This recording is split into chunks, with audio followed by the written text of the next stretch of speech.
Good morning friends. વમન કરવા વિશે આપણે ડિટેલમાં અભ્યાસ કર્યો. હવે વમનમાં કંઈક આપણી ભૂલ થાય તો શું ઉત્પન્ન થાય? વ્યાપક ઉત્પન્ન થાય, એટલે કે કોમ્પ્લિકેશન ઉત્પન્ન થાય.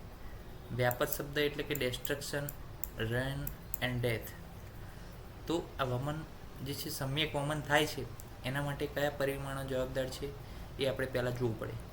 જો એની અંદર કંઈક ભૂલ થઈ હોય તો જ જે છે આ કોમ્પ્લિકેશન ઉત્પન્ન થઈ શકે છે. તો સ્નેહન જીર્ણતા અને ભોજન, એટલે કે વમન કર્મ થાય એ દિવસે સવારે આગળના દિવસનું ભોજન જીર્ણ થઈ ગયેલું હોવું જોઈએ, માત્રાવત પ્રમાણમાં ઔષધ મળવી જોઈએ અને એકાગ્રતા સાથે ઔષધ પીવાની છે. એકાગ્ર મનપિત્તા, એટલે કે એનું જે દર્દી છે, જે પેશન્ટ છે, એનું મન કોઈ કામ, ક્રોધ, લોભ, મોહ, ઈર્ષા, ભય આ બધાની અંદર હોવું જોઈએ નહીં. એને એકાગ્ર થઈને ઔષધ પીધેલી હોવી જોઈએ. જો આ ચારેય વસ્તુમાંથી કોઈ પણ એક વસ્તુમાં આપણને પ્રોબ્લેમ થાય, કોઈ પણ એક વસ્તુમાં આપણી મિસલીડિંગ થાય, તો પછી એની અંદર શું ઉત્પન્ન થાય છે? કોમ્પ્લિકેશન ઉત્પન્ન થાય છે. વ્યાપકના કારણો શું છે? અકાલે પીવડાયું હોય, અકાલે વમન કરાયું હોય, અલ્પ ઔષધ આપી હોય, અતિ માત્રામાં આપી દીધી હોય, પુરાણ એટલે કે ક્યાંક જૂની આપી દીધી હોય, ન ભાવિત એટલે કે ભાવના વગરની, અસમ્યક અસંસ્કૃત એટલે કે સંસ્કૃત એટલે કે શું છે? કોઈ પણ વસ્તુને વઘાર કરવી અથવા એના ઉપર કોઈ પણ પ્રકારનો સંસ્કાર કરવાનો રહી ગયો હોય.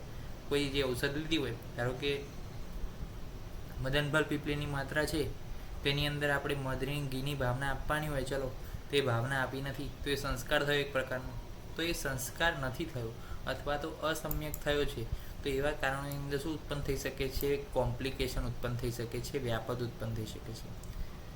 બીજું એક કારણ હોઈ શકે છે કે પ્રેષ્ય, ભૈષજ્ય, વૈદ્યાનામ, વૈગુણ્યાદ, આતુરસ્ય ચ. આ ચારમાંથી કોઈ એકની ભૂલ હોય.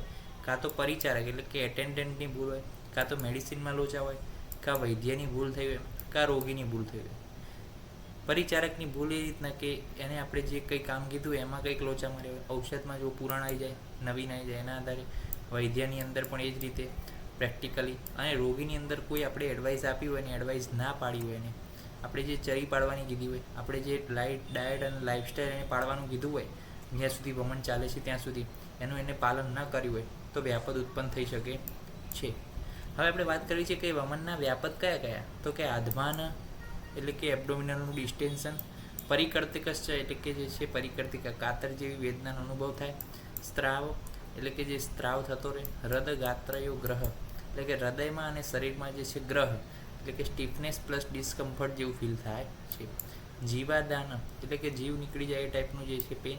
સવિભ્રંશમ મનની વિભ્રંશતા, સ્તંભ થાય, અને ઉપદ્રવ ક્લમ અને ઉપદ્રવ સ્વરૂપે શું ઉત્પન્ન થાય છે? થાક ઉત્પન્ન થાય છે. અયોગ અને અતિયોગ પણ જે છે આ વ્યાપદની અંદર સમાવેશ કરી શકાય છે. તો ચરક પ્રમાણે તો વ્યાપદ શું છે? તો કે અયોગ અને અતિયોગના કારણે જ છે. ક્યાંક અયોગ થયો હોય કાં તો અતિયોગ થયો હોય, એ પણ શું છે? વમનનું વ્યાપદ છે. જો અયોગ થયો હોય એટલે કે ઔષધ ઓછી આપી દીધી હોય તો વમન નીકળશે નહીં. વમન બહાર નીકળશે નહીં તો શું થશે? અંદર અંદર ભરાઈ રહેશે, તો આધમાન થશે, ડિસ્ટેન્શન ઓફ એબ્ડોમિન. પછી ધીમે ધીમે ધીમે ધીમે એમાં બહાર નહીં નીકળે એટલે શું થશે? કફનો સ્ત્રાવ તો થશે જ, કારણ કે આપણે આકંઠપાન કર્યું છે. આખા શરીરમાં પેઇન થશે, હૃદયમાં ડિસ્કમ્ફર્ટ થશે, કોમ્પ્લિકેશન થશે, થાક લાગશે અને કંડું એટલે કે ઇચિંગ પણ આવી શકે છે, એલર્જીક રિએક્શનમાં, નર્વસનેસમાં.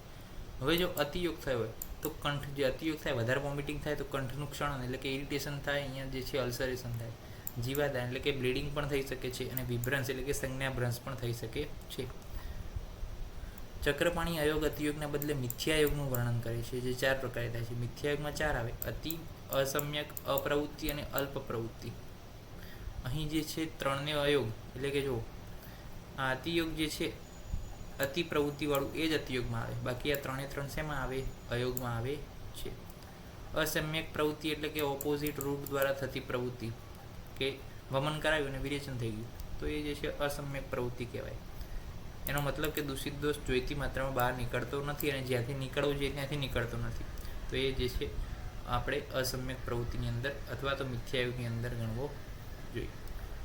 તો હવે આ થઈ ગયું વમન વિશેની દરેક વિગતો. અહીંયા વમનનું આખું ચેપ્ટર, અધ્યાય સમાપ્ત થાય છે. કોઈ પણ વિગત છૂટી નથી આપણાથી, છતાં પણ છૂટી ગઈ હોય તો કોમેન્ટ સેક્શનની અંદર જરૂરથી જણાવજો કે આ વિગત વમનની અંદર બાકી છે. તો વમન વ્યાપદ અને વ્યાપદ ઉત્પન્ન થવાના કારણ શું છે એના વિશે આજે અભ્યાસ કર્યો. તો નેક્સ્ટ લેક્ચરની અંદર નવી વાત સાથે, નવા વિષય સાથે મળીશું. આપ સૌનો સાથ સહકાર અત્યાર સુધી મળ્યો છે તે બદલ ખૂબ ખૂબ ધન્યવાદ. આગળ પણ આપ સૌનો સાથ સહકાર મળી રહે તેવી આશા સાથે જય હિન્દ, જય ભારત, જય આયુર્વેદ, જય ધન્વંતરી. નમસ્કાર.